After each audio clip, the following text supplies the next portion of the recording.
friends, I'm Courtney and welcome to my channel. If you haven't already done so, I suggest checking out my Behind the Blog 001 video.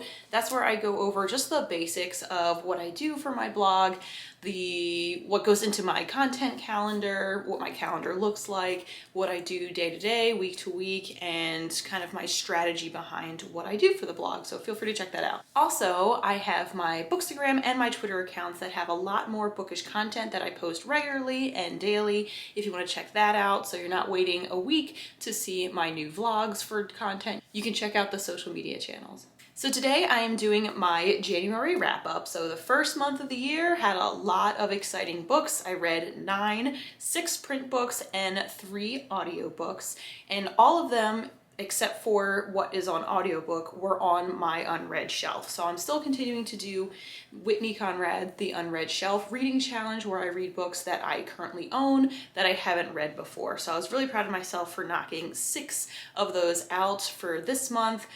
I don't even know how many. I think probably 200 left to go.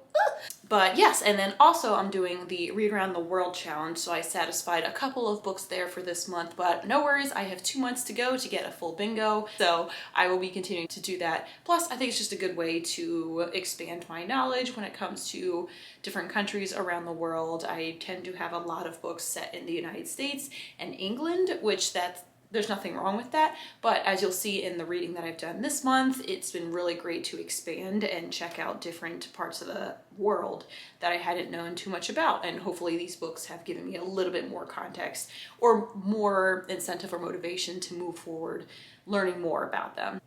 So the first book I have is Santa Monica by Cassidy Lucas, and this is actually a pseudonym for 2 different authors. So it is the pen name for Julia Fierro and Kaylee Wolfson Witcher. So that was kind of cool. I didn't know that going into this book, but this was an ARC or advanced review copy sent to me by Harper Perennial. I had started this when I was down in Florida at the end of December and New Year's, and then went through it the first few days of the new year. So I'm still going to count it for the month of January since I finished it in January. So this follows these, I guess, mostly housewives in the Santa Monica area. If you're familiar with Big Little Lies, it's kind of similar to that, where a crime has happened. We start the book with a crime or a death, and then we move backwards in time to figure out what led up to that. So it's not necessarily wanting to know like, oh, who's gonna die, because we already know that. It's figuring out who, what the motivation was for doing the killing, and all that kind of stuff. So very interesting. It's very fast paced. It alternates character perspectives. I loved it. It was pretty fast to get through, like I was saying. And yeah, I think it was a good way to start the year off. It's kind of funny because I was down in Florida reading it, and I was on a beach, and then I traveled from there back to Ohio where it was cold, and I'm like, oh my gosh, I want to go back to the beach and warmth. But yeah, it has interesting details of immigration, politics. You can find more at my review, which I will put down in the description, which is up on my blog, is the book review for this book. Next, I read The Invisible Life of Addie LaRue by V.E. Schwab, and this was my first V.E. Schwab book, and a very hyped up book at that. And I did a reading vlog for this, so I spent a weekend reading this book and documenting my thoughts, reactions, things like that. And then I also watched, after I was done reading the book, the Late Night Book Club's review or live stream for this book, since the 3 vloggers or booktubers that are really amazing, have a lot of cool perspectives and unique voices, went through this book, and it was interesting to hear their thoughts on it. But anyway, I gave it a 5 out of 5. It follows the young woman Addie LaRue as she has been cursed to go throughout the world. She doesn't die, but she is never remembered. So she makes this deal with a devil or a demon because she doesn't want to get forced into a marriage that she doesn't want. So and that was back in like the 1700s or 1800s in Paris. And then we fast forward to 2016, 17-ish, where she's still the same age. Nobody remembers her. And then somebody does remember her. So I predicted a few things in this book just based off of like different clues or like breadcrumbs that were left behind, but it was fascinating. I think there could be a sequel to this, but I think it could stand alone with its ending as well. So beautiful writing. I loved the character development, and just the plot going back and forth between her life as she was going through this curse and how she survived, and then present day when somebody remembers her. So 5 out of 5. Then I read Digital Minimalism by Cal Newport, and this was a fantastic nonfiction book to start off the year, since I am very much involved with minimalism and digital minimalism, and that includes just things that add value to your life and things that don't. You purge them, donate them, or just don't spend as much time with them. So in terms of digital minimalism, it talked a lot about social media, and I think I've been feeling a lot of my own pressure to check all my social media handles all the time, to be basically glued to my phone, and that's not helping in relationships that I'm trying to build or just my mental health. So this talks a lot about like dealing with that anxiety, doing different challenges to help you kind of ease off or wean off of that addiction or obsession basically with our phones and being connected with technology so much. And Cal Newport talks a lot about Henry David Thoreau when he went out to Walden and wrote Walden Pond, or vice versa. He went to Walden Pond and wrote Walden, and also like Abraham Lincoln, how he just went, I know technology looked a lot different back then, but the idea of connectivity and having to be like present all the time, you can step back and reflect and get your mental space that you need, and that helps you in the long run. So I'm still working on it. There's days where I feel antsy, anxious to check my phone out of boredom, out of the addiction of, did people like my stuff? Did people comment on it? How did this do? So I know I need to get out of that habit, and it's damaging, honestly. So this book has a lot. I have a lot of tabs, a lot of highlights in here. Like tabs written in the margin, all that kind of stuff. So many highlights. So much that I probably need to, oops, there goes that. I probably need to go through this again more carefully and start practicing these different tenets of living a more meaningful life with digital minimalism. Then I armchair traveled to Korea and Japan for Pachinko by Min Jin Lee, and this follows a multi-generational family that basically immigrates in a way, or is forced out of Korea into Japan and is treated not great. And it's interesting because it's a fictional story, but it tells a lot of what families were going through at that time. So it ranges from the 1930s through the 1980s, 1990s for this family, ranging from a great-grandmother to a great-grandson, and their stories of struggle, survival, of passing, as assimilating, adapting, surviving.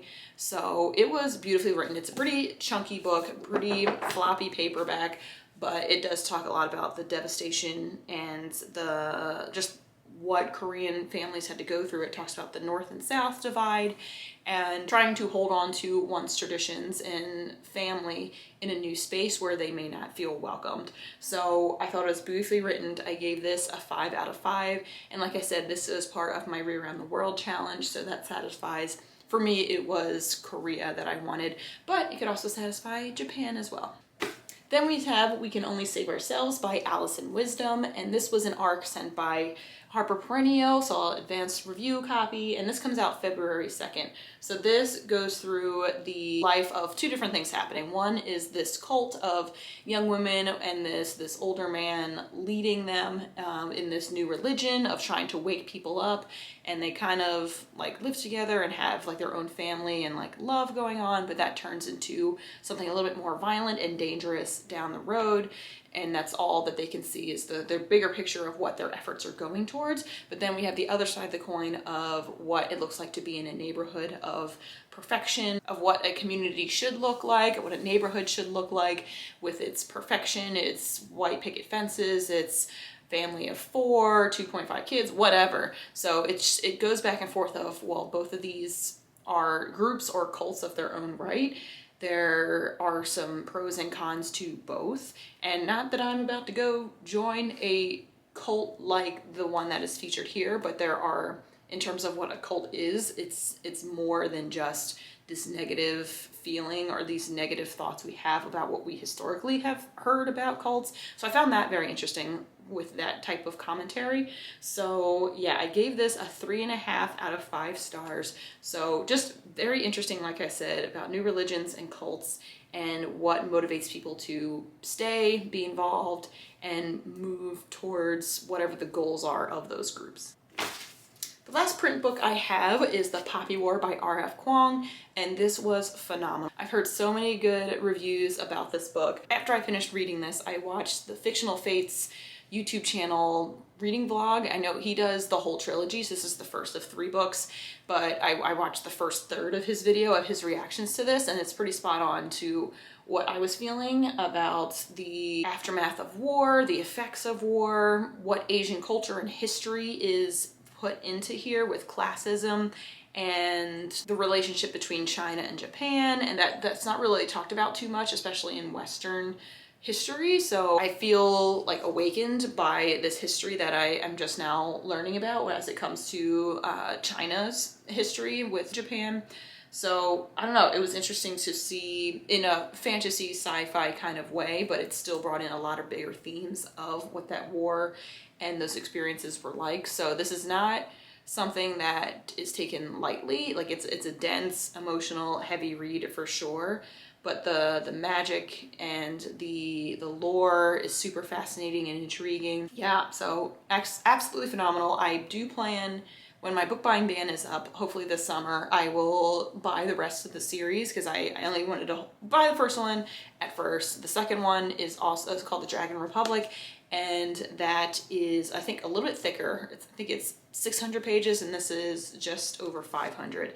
But yeah, I heard I'm going to be heartbroken in that too. So there was a lot of emotional scenes in here, a lot of like kind of thing. So, and that's great storytelling for sure, but it also talks to bigger truths out there as it comes to Asian history. I also read audiobooks this month. One was Kingdom of the Wicked by Kerri Maniscalco, and this goes through an Italian family or small town where a set of twins are kind of destined with the magical abilities that they have, and one of the twins is killed, so the other one is trying to avenge her death and figure out why witches are being targeted and why now. Was there something preventable? And then she teams up with this demon who is kind of part of the, I guess, the 7 sins, and he is Wrath, but she kind of develops a relationship with him. So that's kind of interesting, of good versus evil, them working together in a way to figure out what's best for both of them in the end. So yeah, that was interesting. It is part of a series, and it ended up on a cliffhanger in a way. So I'd be interested. I'll probably listen to future audiobooks of that series, but yeah, I don't see myself particularly buying the print book. But yeah, I think I gave it a 3 out of 5. I can't remember. So it was okay. It was a little bit of an escapism, since I was reading Promised Land by Barack Obama, but then the beginning of the month and the year was kind of hectic, so I wanted to escape, and that's what Kingdom of the Wicked did for me, and it was exactly what I needed. Also, speaking of witchcraft and lore and things like that, I also listened to Practical Magic by Alice Hoffman, because I was gifted Rules of Magic by her for a secret Santa book exchange over the winter holidays. So I wanted to read at least one of her books. And I'd seen the movie, I completely forgot I'd seen the movie with Sandra Bullock and Nicole Kidman. So it was kind of fun to go through, and I listened to this, like I mentioned, it was kind of fun to go through and picture the characters or the actresses from the movie when I seen it years ago. But it was a little bit light. It was cool to see the dynamic between those 2 sisters, and then one of the sisters' younger girls or daughters. So what does being a sister look like, being a mom, and being a family of witches look like, and what does that mean for the community that they live in? So they were kind of ostracized in their aunt's home back earlier in the novel, and then they moved around a lot, but things seem to follow them wherever they go. So what do you do? Also this month I listened to Ready Player 2 by Ernest Cline, and that I had high hopes for, because Ready Player 1 was so great, and I had read that a few months ago and loved it. but I don't know, I think it was too much of a forced effort, and I'm in no way a writer or an author like Ernest Cline is. I'm not getting paid mega bucks to write or anything. I just felt like it was rushed and the plot was too cliche or maybe too expected. I feel that it kind of dragged in the beginning. I didn't mind the references so much. They had a lot of 80s and 90s references, like the Breakfast Club, Pretty in Pink, Prince. So that I enjoyed, but yeah, it just didn't do it for me. And maybe that expectation was my own fault because the first one had such a great or unique style or storyline that I thought it stretched a little bit too much or was overreaching too much in the second book. So it's interesting because I won that book from a giveaway and it should be in the mail like any day now. So I'll keep it with the first one as a collection, but who knows, maybe reading it physically through the print book will be a different experience than listening to it. But I enjoyed I think Will Wheaton is the narrator of both Ready Player One and Ready Player Two, but I enjoyed his characterization of everyone and like how he kind of embraced each of the characters in their voices and their styles. So I guess that is a plus. The audiobook was very entertaining in terms of the narration of it, but the content wise kind of dragged, kind of like really that's the conflict we're going for here. But I do appreciate the bigger picture themes of our usage, our addiction. Like I was saying with digital minimalism, they kind of go hand in hand with the detriments and the negatives behind technology, and in this case like virtual reality kind of stuff. So I'm glad it kind of addressed that. But I think the way that it did it could have been done better, but that's just me. So those are all the books that I read for the month of January. It's quite an eclectic group for sure. So I had some nonfiction, some sci-fi fantasy, historical fiction, contemporary fiction. I think that was every kind. I don't remember. Maybe YA? I don't know. But I'm trying to diversify my reading, not just with Read Around the World, but with genres, with styles, all that kind of stuff. So I'm excited to see what the next few months have for me. It's been really cool, like I said, to go through my unread shelf and slowly like make dents. And I'm really like trying not to give in to, oh, I can just pick up this book from the library, or I can go buy these other books that are on sale. So I haven't even looked at the new releases for 2021 because I'm so nervous. But I know there's gonna be good books out there. I can listen to them on audiobook. That's my no book buying ban is not affected. So maybe I'll do that, who knows? But anyway, I hope you liked this video. If you did, please give me a thumbs up or comment down below what you've been reading this past month, what you plan to read for February, and if there's any books that I've read that you have thoughts on as well. So if you want to see more of my face, feel free to subscribe. Feel free to send this along to others so they can see and engage in the community. And if you'd like to support me further, I have my Ko-fi and Amazon wish lists listed below in the description as well. I hope you have a great day and happy reading.